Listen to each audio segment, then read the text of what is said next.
was there a bear trap there? Oh, Jesus! Oh! Holy shit.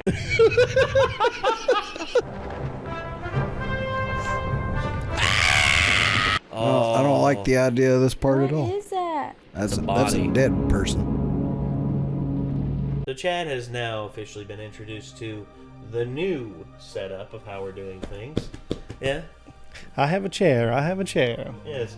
A comfy couch, or love seat as this is effectively known. I've got the basically the command center here. I've got the nice reclining chair. This thing feels really good. Only problem is it can't. I don't have the footrest because the internals are broken. Sad, but shit. Still, I also got 2 cup holders. So, don't know if y'all can hear that. You can have your whiskey and your chaser. Oh yeah, I don't know if y'all can hear this. Oh God. So, Sunny V2. People have been asking us to watch more Sunny V2, and there's great stuff. Absolutely. I mean, never a shortage of greatness from Sunny V2. There's been people asking us like, "Oh, watch the Kwebbelkop video. Watch this video. Watch that video." And then there's one that really struck me that got released here recently, and it was how James Corden destroyed his reputation. So, for those of you who are not aware who James Corden is, for you youngins out there, there's this amazing device that we call television. And on it, there were things called TV shows. And back in the heyday, they were ran by actually pretty funny and great presenters. You had Conan O'Brien. You had David Letterman. Wow. You had Johnny Carson, who I still think is probably one of the best. Larry King. You had a bunch of Tom Green. Yeah. But yeah, James Corden got into that game, and he had become the host of the Late Late Show. And yeah, I just Mr. Prissy Pants. I thought that he had a few things going for him. Number one, a little bit of his deadpan delivery was pretty good, but where he really stood out was his musical interactions that he had, where he would show off his vocal chops, which never gonna doubt James's ability to sing. The sass was enjoyable to a degree. Yes, but eventually your shtick wears thin, and for those of you out there who remember Mike Myers. It's just like when Mike Myers did The Guru, the shtick wore thin. Or like Eddie Murphy's inability to stop being the Clumps. Yeah, and Eddie Murphy not wanting to be the center of attention of everything, which we talked about this earlier. There are some people who just don't want others to get a shine on them. Right. We talked about Little Richard. Yeah. You showed me that video of Little Richard saying, I had Jimi Hendrix as my guitarist. I had James Brown as my singer. I had Joe Tex as my singer. I had them all. And it's like, yeah, he did, but also he's the reason why Hendrix had to leave the United States and go to the UK, because when your fellow black artists won't work with you because Little Richard, talked mad shit about you, said that you were impossible to work with, that's something, man. Yeah. I mean, and when your ego is that big and you think that you can get away with that, well, answer me this. I know Little Richard is considered like one of the rock and roll greats. He's a great performer and everything. Yeah. But one of the bravest motherfuckers to ever live, in my opinion. Yeah. A gay, black, Jewish man from Macon, Georgia. And as flamboyant as you could possibly be. Yes. During the fucking 50s and 60s. Well, again, that's what got him over. And he's made his impact on the music industry. But the thing with Hendrix is, let me ask you this. Who, in terms of music, changed the scene more? I would make, in terms of just the music, Hendrix. Dude, if you can play and you're a young person up there playing and you can scare Eric Clapton away from the stage. Yeah. Well, and not only Eric Clapton, nobody wanted to touch Jimmy because there's people who consider him like a force of nature. Yeah. And Little Richard, that's how it was when he played on stage with Little Richard because, Jimmy showed off a little bit. He showed off. He played his heart out every time he played on stage. And because Richard didn't like the fact that Jimmy was getting attention in his band, like that's what led to the whole deal. And I look at Hendrix's discography. The band only made 3 albums, well, 4 technically if you count the Band of Gypsies, but that limited release of his solo stuff, and a lot of people say it's the biggest impact on rock, metal, funk, everything. Just anything that came after that was influenced by it to a certain degree. Yeah. Whereas Little Richard was a rock and roller, but he has his place in history. Oh, no for doubt. sure. They both do. Yeah. And the argument about who was more influential would probably be a pretty good argument for both sides. I would say so, yeah. just depends on what where your school of thought lies. Really. Yeah. But I think in terms of late night hosts, I think James Corden will be remembered, but I don't think it will be for the things that he wants them to be. Probably not. Sad to say that. But anyway, we got a Sunny V2 video here. Hooray. Let's check it out and see what's up.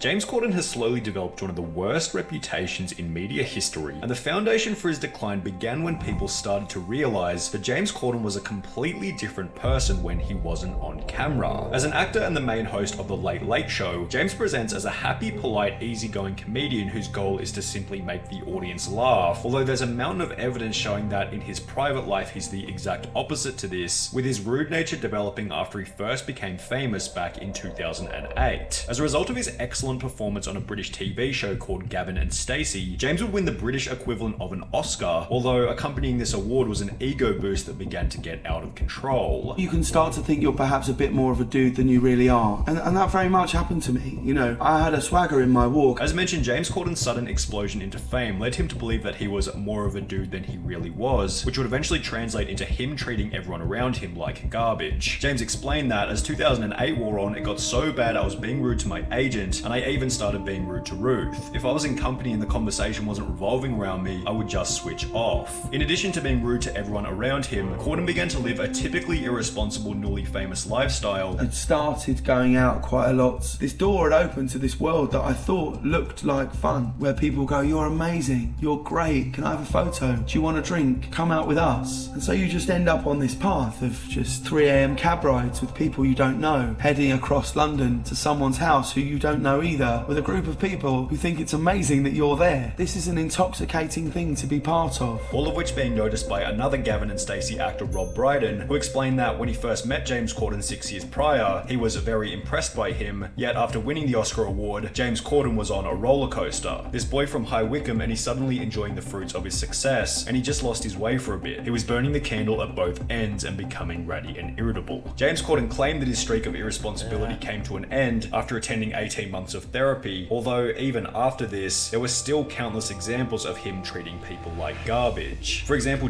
Well, okay. Going to rehabilitation for oneself, like a personal rehabilitation. Yeah. I think people need that every now and again. I know that it's different strokes for different folks. Yes. Here recently, we've had, there's been a lot of emotional roller coaster stuff between a lot of us. Like me having to deal with my mom and her constant knee issues, and having to have just over 10 surgeries to fix this knee problem that she's had for over a year now. And now that it's finally coming into good things happening, all of a sudden Kate had a very tremendous loss that has made things very difficult on her, and in turn, and by proxy, I wanted to try and help her get through this. And then you've also had I mean, I had you had a very bad damn downturn. fucking pretty much a mental breakdown, which triggered my OCD, and I have bipolar disorder anyway, and I had a therapy appointment today. Yeah. I've been back in therapy and going to great lengths to get myself right and back on the right track. I mean, that shit's not a joke. I mean, No, it isn't. people have a threshold. And Always, if yeah. you do not think that you have a point where you will break, you are delusional. Well, Everyone does. it just means that either you haven't reached it yet, or you have and you are in denial about it. Yeah. And I've witnessed people have that point of denial where they think that they're good when I can see that they're not. Yeah. That their behavior, their erratic behavior, and their way of processing and handling things just isn't right. And I'm like, whoa, okay, here, let's calm down. Let's talk about this. When you're getting extremely snappy and like treating people like shit and stuff because of your problems. Mm-hmm. Thankfully, that wasn't the case with me. It was more just me against me type shit. Well, but like, I've noticed myself being, snappy and rude and inconsiderate, and I'll catch myself and be like, wait a minute, bro. This is a you thing. Yeah. And thankfully, when it comes to situations like that, whenever you internally, hurt yourself versus others, it doesn't affect the relationships that you have most of the time. Ooh. It just affects. Oh yeah, again, still working on this setup. Yeah. Again, if I need to move that. Oh, you're good. Okay. But thankfully, it doesn't mess up your relationships. Instead, it just has a very dire effect on yourself. If you don't get the help that you need. Yeah. And while right here, I know James probably went and had the stuff and basically had to talk through his emotional roller coaster and got himself on a better path. Mm-hmm. Again, I guarantee it just didn't fix his behavior when it came to how he treated others. A lot of times, like, you are the fucking problem. I'm not saying that there aren't cases where you're in toxic situations, you're being abused, there's, people treating you wrong, you're being taken advantage of. That does happen a lot. Oh, yes. Right? I mean, that is a real yes. thing, and you definitely got to recognize that. But a large majority of the shit that people take issue with, and they're like mad, if you find yourself like super aggro all the time, bro, it's probably you. It is. and to confront oneself about that, CGP Grey talked about it. He said, self-reflection, like true self-reflection, like actually taking notes and gathering information about yourself, is a hard look in the mirror that honestly at the time I was not ready for, but I am glad that I did, because I realized the mistakes that I was making and how my behaviors were affecting others, and mostly how it was affecting myself. Yeah. And from that, Gray has been able to increase his creativity and increase his output, and the types of projects that he does is more broad versus the limited stuff that he was doing earlier. Yeah. Now there are no limits on the stuff that he's willing to do, and he said he's never been happier. Well, and that's what you want. Even talking about this guy, he was going out with people he didn't even know and staying out forever and going to places that were unfamiliar, just so long as these people were inflating his ego. Yeah, as long as they were enabling his behavior. Well, that not speaks enabling. It's to me, in the way that I see it, that speaks to a need for something. Like, there's obviously some kind of internal thing where he knows that that's not real. Yeah. But wants to believe it, and has to get that from elsewhere. To keep up the little myth. Well, to himself, Yeah, even, because whenever you come from a situation, like I've heard people talk about Chris Farley saying that he had to be funny all the time because he felt like he had to earn his right to be in the room, because he was so disgusted with himself and felt so like hideous and self-hate. Yeah, that he had to act like a buffoon when he was around people so they would laugh, and he felt like that he had earned his place. He felt like he know. wasn't being a burden on them. Yeah. And I felt that way. Oh, yeah. sometimes Me where, too. You know, I feel like I'm being a burden, and the best thing for me to do is just not be involved. Yeah. Because I would feel like I'm just getting in the way. Yeah. Well, either way, let's go ahead and get back to this. James Corden stated in a BBC4 interview that he needed to bully his way to the top of the media world, which can be observed in certain events, such as the time he get into a public argument with another incredibly respected actor, Patrick Stewart, whilst on stage. When the presenters are up here and when the recipients are receiving their awards, don't stand at the back of the stage with your hands in your pockets, looking around as though you wished you were anywhere but here. Oh, you couldn't be more wrong, sir. And if it looked like that, I'm so sorry. But when you come up and present an award, just get on with it. After Patrick Stewart would confront James about looking disinterested during the presentation, the argument would escalate in front of everyone. Sorry, I'm waiting for the punchline. Go on. No, seriously, go on. Okay. No, go on.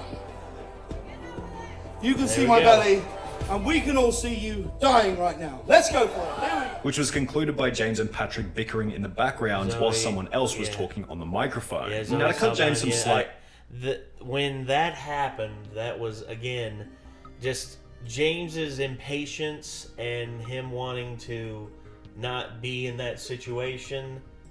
When people get themselves in situations, they put themselves in situations like that, and when it's not going the way they want it to, they basically blow the whole situation up just so that they can get out of it. Yeah, I'm sitting here just being like, I know this motherfucker ain't trying to flex on Patrick Stewart right now. Well, again, and Patrick read his energy on that, and Patrick, again, if you're going to try and act out against Patrick freaking Stewart, and this guy's ancient, dude. Like, why are you trying to flex on this guy that's like... the guy's a legend, dude. Jean-Luc Picard, Professor Xavier. Dude, the man has been on stage longer than... like most people who are acting today. Again, longer than a lot of people live. Longer than most people live. Yeah, he's been on stage longer than most people have been alive. And again, just for you to sit back there and just act disinterested, and again, you're at an award show, man. You're not like, it's not like it's pulling teeth. It's not like you're having to sit through a diatribe of a 3-hour diatribe about how, someone's telling, about how horrible their life is and everything. And it's just like, you're at an award show, dude. So he got mad because Patrick Stewart was taking too long? Well, again, it was because Patrick Stewart, I remember seeing it, and the whole thing was about 5 minutes long of Patrick Stewart talking, and James was waiting for he'd done his part a little bit earlier, and he was waiting for Patrick to finish up so that he could get off stage, because if he were to leave the stage before Patrick Stewart, because they were presenting together, that's the whole thing. If he would have left stage, then people would have thought something was wrong, but instead he didn't want to present it like that. Instead, he just wanted to present his impatience of oh, Patrick, you're taking too long, and decided to make it seem like it was Patrick Stewart's fault versus him taking quarter and realizing, dude, this is Patrick Stewart. Let him talk. If he wants to talk for 10 minutes about how he respects this actress or loves her work and wants to, build her up and make her feel, especially because, again, it was Zoe Saldana's thing to accept. Mm-hmm. It was her night for accept. It's like when Kanye West came up and took the microphone away from Taylor Swift and Beyonce had one of the greatest albums of all time. It's like, why are you making this about, why are you doing that? Why are you interjecting yourself and making the situation worse because things aren't going the way you want them to? That's not right. Because if Kanye thinks it has to be right. Yeah. No. We're all fallible. That's just the truth. Yeah. Patrick Stewart was probably in the wrong here, considering he was the person who began the argument. Interestingly, after James Corden gave him a very favourable introduction. What was really confusing about it was that I gave him like a massive intro. Yeah, I know. I said, ladies and gentlemen, please welcome an actor who's held in such high esteem. Please welcome the brilliant Sir Patrick Stewart. And then he came up and did that. Although James still decided to engage and clap back with a few jabs of his own, so it's safe to say that he also had some degree of responsibility. There are other examples of similar situations where James has acted rudely, however only after being provoked by someone else first. Countless paparazzi videos show James walking through Los Angeles looking quite angry and disinterested, although having a camera involuntarily shoved into your face probably doesn't facilitate the best environment for a good mood. This is one thing about paparazzi. I think there should be a drop kicking rule. You can just drop kick paparazzi. It's like show me your punch card, and if that punch card hasn't had a punch in it for that day, you get to drop kick them. Because I hate paparazzi.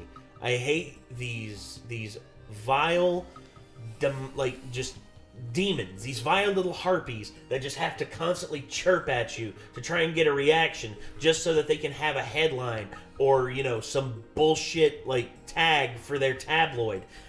I hate them. I hate them with a passion. And all I would hope is that they would step on my property so that I could literally kick them in the jaw. Damn. Because I hate that, dude. I hate it, man. Like, you don't have to, the obsession with celebrity, and these assholes are fueling it the whole way Well, through. you know me, dude. I would be, if I was any kind of celebrity, I would be fucking canceled pretty much instantaneously.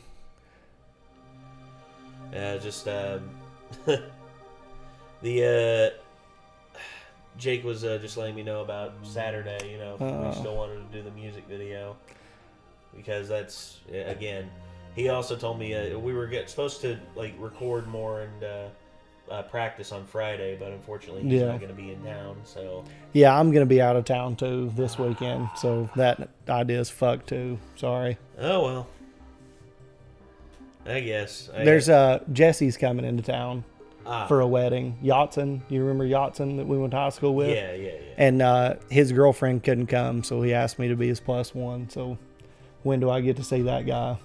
Never. Yeah, it is what it is. Yeah. Either way. There was also the time when Ant and Dec played a prank on James Corden, attempting to make him late for work, although considering they were literally going out of their way to make him angry, James probably gets another pass here. However, when James Corden would post one of the most brutal Reddit Ask Me Anythings in internet history, 3 fan interactions were highlighted, which James had absolutely no excuse for. Hey James, you won't remember me, but me and my friend sat at a table next to you and Harry Styles plus some others in Manchurian Legends in London's Chinatown about 6 years ago. We didn't bother you, but you were a massively entitled dick who yelled and treated the waitstaff like shit, and when one of my party politely suggested you calm down, you got really aggressive and threatening. So my question is this: why did Harry seem so cool while you were such a massive throbbing bellend? This post was followed by another which read, I went to a James Corden live recording a while back. He had nearly zero interaction with the audience before/after the show, and was on his phone entirely during commercial breaks. I guess that's his prerogative. He may have been having a bad day. I also realize it must be difficult to be on all the time, but I remember being extremely disappointed. By comparison, I've been to a Jimmy Fallon recording and a Letterman recording, and I can say with full conviction that those guys really seemed like they cared about their audience and worked their hardest to entertain them, even while the cameras weren't recording, which was followed by one final anecdote reading, massive dick in person. I saw a league of their own filming live, through multiple tantrums over minor things at the production staff, with him being incredibly rude to them, which made the other regulars seem very awkward like it was usual. Between each take, the other celebs would be chatting amongst themselves, bantering about. James was glued to his phone. At the end of the filming, people got up to go get pictures with James, and he massively kicked off shouting at people to go away and go back to their seats, and the few he did let have pictures with, he was moody as. Seeing him like that made me realize everything you see of his on TV is a complete persona. When continuing on through the AMA, it becomes pretty obvious as to why James Corden only answered 3 different questions before calling it quits. Why are you, James, such a deeply unpleasant person? Did your parents raise you that way? Have you ever considered being funny or likable? James, are you aware that everyone thinks you're a hack and a talentless asshat? With his third comment here relating to the next reason behind James Corden's decline. Many of his on-screen performances have simply been terrible. A petition requesting that James Corden not be cast in Wicked the movie gained close to 110,000 signatures, and I think that James's performances in films haven't been the best. It feels, again, phoned in, dialed in, and not, really putting himself into the character at all. I remember it was I know that the Cats movie is an infamous one because people saw his performance. That movie was just bad from the drop. Let's just be honest. There was nothing about that film that was redeemable. Nothing. And after Friends announced that James Corden would be hosting the TV show's 15-year reunion, it received Twitter responses such as, "Don't get me wrong, I've been wanting a Friends reunion since 2004, but if someone told me James Corden would be in it, I'd have told them not to bother." James Corden adding the Friends reunion to the list of things he's ruined with his mere presence. Initially, after starring as the main character in the 2019 film Cats, the movie received a 2.8 out of 10 star rating on IMDb, as well as reviews so awful that James Corden didn't even end up watching the movie himself. However, James stating that he didn't watch the movie wasn't the only thing that was interesting about this interview, as he'd also discussed another topic which had turned much of his audience against him: his beef with another talk show host, Bill Maher. In September of 2019, Bill Maher published an editorial about obesity, with the contents of such being discussed on the Joe Rogan podcast. Look, you can't keep eating as much as you want and as shitty a food as you want. You just can't. That is not something that anybody wants to hear, though. People loved it until James No, it's Corden not. said something. As mentioned, James Corden wasn't too happy with these comments and would call Bill Maher out by making both some reasonable arguments. If making fun of fat people made them lose weight, there'd be no fat kids in schools, and I'd have a six-pack by now. As well as some awful ones, such as a zero personal responsibility statement that Bill Maher was simply lucky to have a body that burned more calories than him. We're not all as lucky as Bill Maher, you know? We don't all have a sense of superiority that burns 35,000 calories a day. Which Bill interpreted as the easy, low-risk way out of the argument. He missed a great opportunity to literally save lives. He took the easy way out. Of course, you can always get applause for saying, "Oh, let's boo the mean man who's told the truth." That's not brave. As is usually the case with these. Yeah. I'm never going to be someone who, well, again, people told me I'm fat, and you know what? I am. There's nothing around it. And the reason for that is because, yet again, there's multiple reasons, but the biggest one is genetics, I would say, because I look at people like Jacob, I look at people like Kathan, I look at people like Amy, I look at people like my brother Ethan, who can literally eat, drink, anything that they want, and never gain an ounce. I mean, it hasn't been until recently here that Ethan's actually started to get a little bit of a pot belly, which I'm laughing at it now because just like the amount of shit he's talked, and I'm just feeling I'm just like, shoes on the other foot now, asshole. But, right. But again, I look at Jacob and Kathan and Amy and how they can literally eat 3-4 times as much as I do, and they don't gain an ounce, and they also drink whatever they want, no problem. They do, and they don't have any workout regimen. That's the other thing too. They don't have a workout regimen. They work regular everyday jobs. I mean, Amy sits on her, like, Amy is a logistics manager, and she basically sits in front of a computer all day. Yeah. And she is skinny as a rail. Well, she's pregnant now, but but when she's not pregnant, she's always in such great shape, and I'm just like, damn. Some people do have it easier, but that doesn't mean that I need to just be like, oh, I just need to give up because I don't have. No, in all honesty, I try to watch what I eat most of the time, and I limit myself, because it's just like, if I say to myself, do I really need to eat all that I do? No.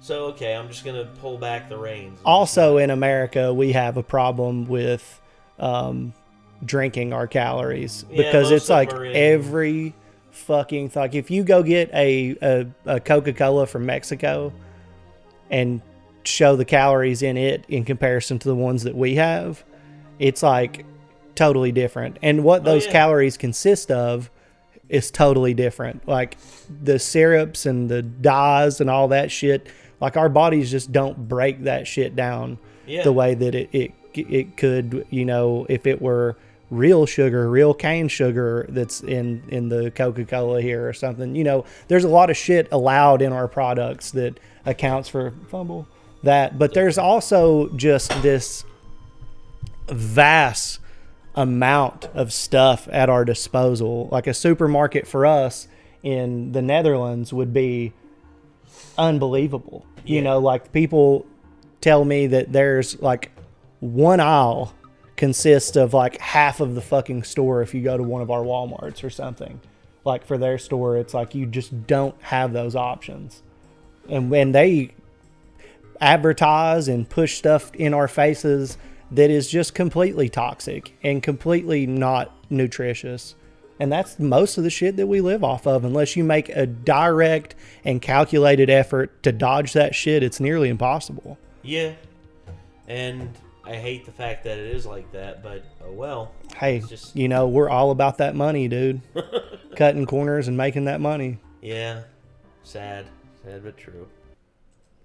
These kinds of topics, there were supporters for both sides of the argument. However, James unnecessarily forcing himself into such a divisive conversation where people already disagree with him was probably a net negative toward his reputation, just like the time his carpool karaoke was outed for being fake. The segment during which James Corden drives around singing songs with various famous musicians was called out by a user on Twitter in early 2020 after they noticed Justin Bieber and James Corden in a car, which wasn't being driven but rather being pulled on a trailer. The video would rack up over 14 million views, which prompted an incredibly hilarious response from James Corden himself, in which he would go ahead and debunk the claim that the series had been faked. 95% of the time, I really am endangering the lives of the world's biggest pop stars. Here is a list of every carpool karaoke where I've used a tow, and this is a list of every one where I was driving the car, okay? However, while Corden did a pretty good job of debunking these claims, there are still countless comments on every carpool karaoke from people who never saw the debunk calling the videos fake. This all feels so fake when you know he's not actually driving. Fake news, James isn't actually driving. James Corden, stop cheating people with your carpool karaoke. Can't believe all these celebrities put up with this fake show. Next time at least drive the damn car. It seems like even when James Corden is in the right, his audience selectively decides that he's still in the wrong, which has also been speculated as part of the reason behind his recent announcement that he's leaving the public spotlight. On the 29th of April 2022, James Corden would upload a video to his YouTube channel titled James Corden Discusses His Late Night Future, in which he'd announced that he'd only be hosting the show for one more year. I've decided to sign for one more year on the show, and that this will be my last year hosting the Late Late Show.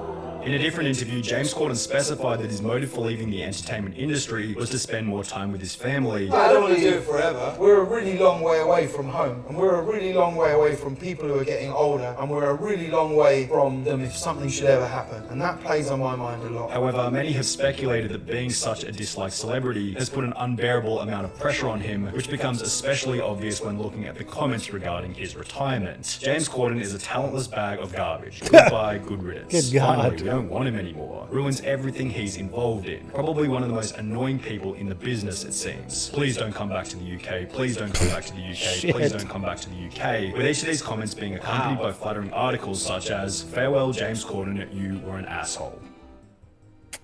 Damn. And look, some of the times people do deserve the bashings that they get for, like, if they've done something truly awful. I would say, yeah, the guy's an asshole. The guy is a chirpy, overbearing twit who expects others to take care of stuff for him. But for me, I hope that in his retirement he does do well and he does enjoy life. But at the same time, I've never really had that much of a connection with James Corden. People attach themselves to celebrities way too easily. Oh, yeah. I know that there are some women out there who attach themselves to the Kardashians, but if Kim or any of the other Kardashians were in front of you, they would not give a flying fuck about you. Same could be said for the whole Johnny Depp thing, dude. Yeah. Like, people attach themselves to that, like, bro, this guy may or may not have done all of these things that were involved in that trial or whatever. But at the same time, like, this is not Jesus Christ we're speaking about. No, like, I'm sure he was fucked up on some level. And honestly, doesn't give a shit about you. We were talking about Trump too. Yeah. You know, you may or may not agree with his political decisions, and that's your right. But to act like he personally fucking cares about you, you're literally delusional. Mm-hmm.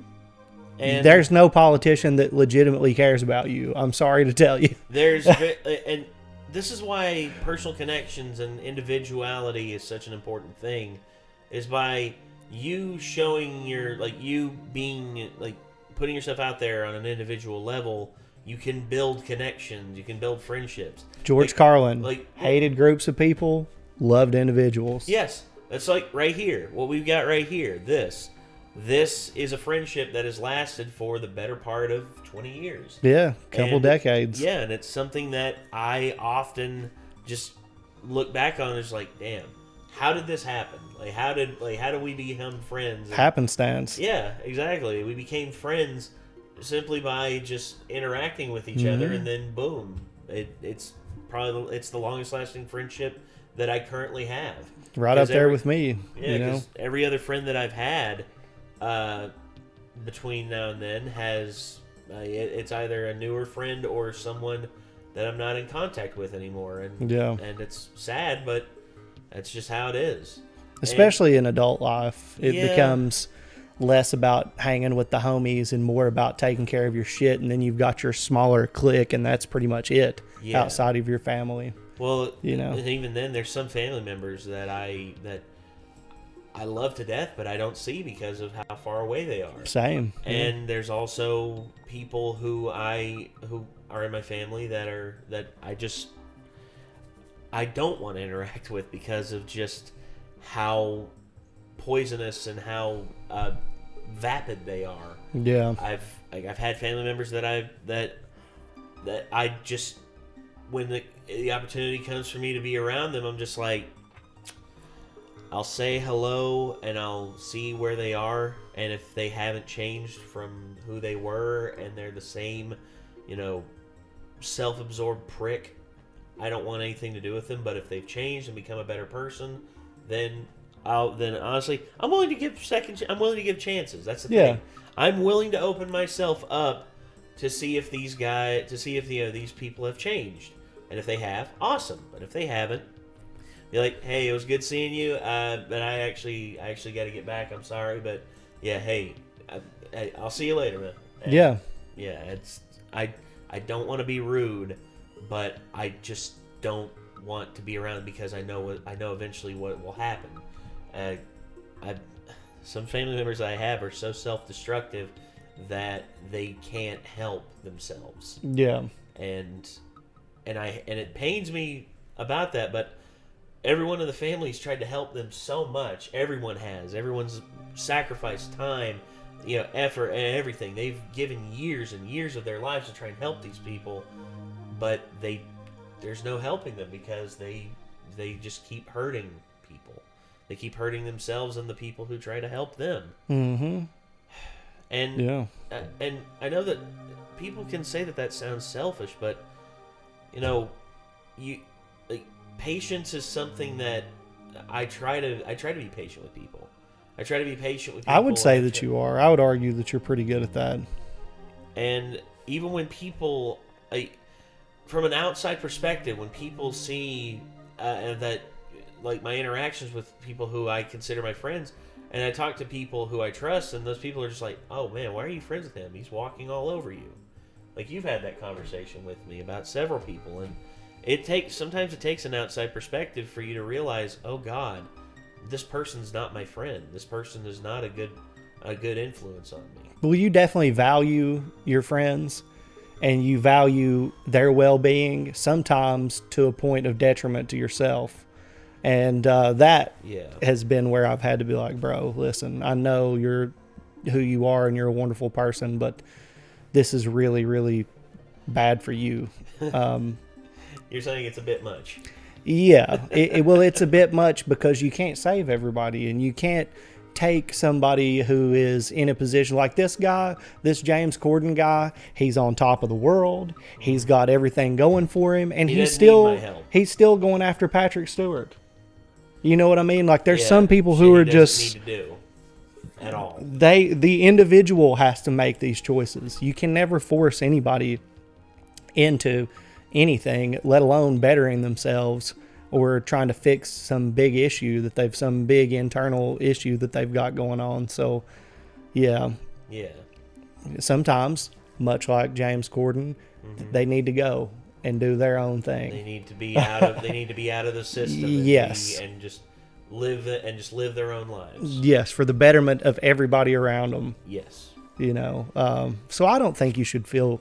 I think it's understandable to feel like, a pain in your heart for those situations, but not guilt for your involvement or disinvolvement. Yeah.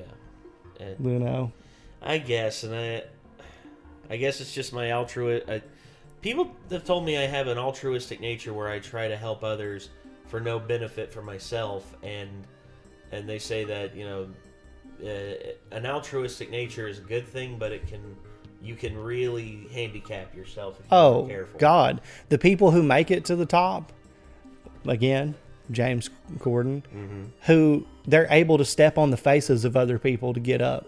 Yeah. They're able to walk all over people and able, like he said, bullying his way to the top. They're able to do that. You, on the other hand, I have never seen, if you wanted to be that kind of person, we would be having knockout, drag out fights because we have YouTube channels that are in the same genre and we react to some of the same exact shit. Like, there would be major problems. Yes. So, like, given the fact that we're tight, we're in this shit together, we're all fucking roots of the same tree, it's not that way. That guy could not have that kind of relationship with people. You know what I'm saying? Like, yeah, that's true. It's just the way that it is. Like, it's beneficial to a certain degree because look at how many people you've brought up out of the dirt and people you're still bringing into the fold now, like Drew and Kate, and people who, like all the stuff that's happened for Quinn, raising money for Quinn and all that shit. Like, that is one of those situations where it would be easy for you to tell me to fuck off, to tell Drew to fuck off, to tell Quinn to fuck off and all this stuff. But instead, it's like the exact opposite. You know what I mean? Yeah. So, yeah, dude, like, that's why, by and large, people were celebrating your situation while they're telling that guy to kick fucking bricks. Yeah, and I just really wish that I always hope for the best for people. I always hope that people are able to evolve and become better. Mm-hmm. And I hope that James Corden does eventually. But I hope so too. But again, he doesn't need my approval or he doesn't need my help with getting where he's at because he's there. He's in a place where he feels like I feel like he's in a good spot. But. And maybe getting out of the public spotlight and stop his involvement in the rat race, maybe he will, because honestly, to me, this guy as a public figure was more like a fruit fly. Every once in a while he'd be buzzing around my line of sight and I'd be like, get out of here. So I'm not really that bent about any of it. No. But I do see how people could take major issue with this guy, and I do understand how maybe success in that field was one of the worst fucking possible things for him, because it is sometimes success is the downfall of people. Yes, and an overabsorption in it can cause a flexing of an overgrowth of ego that leads to your destruction and the destruction of everything that you've built. Yeah, or in Kurt Cobain's situation, the absolute dredge of life for him, blowing up became like the thing that made him unable to live his life. I would hate to be super famous where if we were walking downtown trying to go to the arcade or something, fucking people wouldn't get out of the way and it'd be a nightmare. I mean, I'd be fucking full on mooning people, butt cheeks spread. They'd have me on the fucking covers of all the tabloids. You'd be on National Enquirer. It'd be like, is the gateway to hell in the middle of that guy's asshole? I mean, seriously, man, it would not be good if I was famous. Well, again, I mean, once we get to a certain level, if we go to conventions around here and go to conventions, in certain places. I guarantee you there'd be a few people that would stop us and would know us. Well, good. But, yeah. Well, again, we've been to several conventions, and people have recognized us, and as soon as they recognize us, all of a sudden, it's like, oh, dude, can I get a picture? Get a picture. And me, I'm always happy to get pictures. Dude, yeah. You got recognized in a freaking Taco Bell drive-thru, man. Just by talking through the fucking thing ordering. You had the mask on and everything, too. Yeah. So it's like, wait a minute. Hat guy? Yeah, the guy totally knew who I was. It's crazy. But, you know, like for us, it's like we've made these connections via this medium. Yeah. And if there's a way that in a few moments I can make your life better, an enjoyable situation, I'm going to do that. I'm not going to get down on my knees for you, but I'll take a picture and I'll talk to somebody and I'll fucking hang out for a minute because holy shit, dude, like, you know, that kind of connection is what it's really all about. Yeah. And I love building connections like that. I love interacting with fans as much as I do. I mean, I know I'm not on Discord as much as I was. I need to get back on there and I need to interact more, but again, I have everything else going on and I'm trying to keep everything flowing. I want to get to a point where I can just pass off the duties that occupy so much of my time off on others. Mm-hmm. And when I do and things are working, then I can do stuff like that. Then I can do gaming stuff with you, and then I can interact with people on Discord. But because of how everything is, I just... It's a whirlwind. This guy works himself to death. Like, y'all don't even know how hard he works. Like, what I do on my channel with Nikki is like 1/10 the amount of shit that Nate does. Y'all do great, though, man. But, y'all do great. You know, don't sell yourself short. This little video is like kind of a stark contrast to your situation. It's very interesting how it panned out that way. But, you know, fucking best of luck to that guy. Yeah. Whatever the future holds, I hope your life improves. Anyway, that's going to do it, everybody. This was Sunny V2, the downfall of James Corden. Hopefully y'all enjoyed. If you want to see more from Sunny V2, click his name in the title of the video. Y'all want to see more from us, be sure to subscribe, ring that bell. If you want to check out Mr. They Call Me Hat Guy right here, I'll leave a link to his channel somewhere either in the description or in the comment section. Y'all will see it. But anyway, we'll see you later, people. Peace.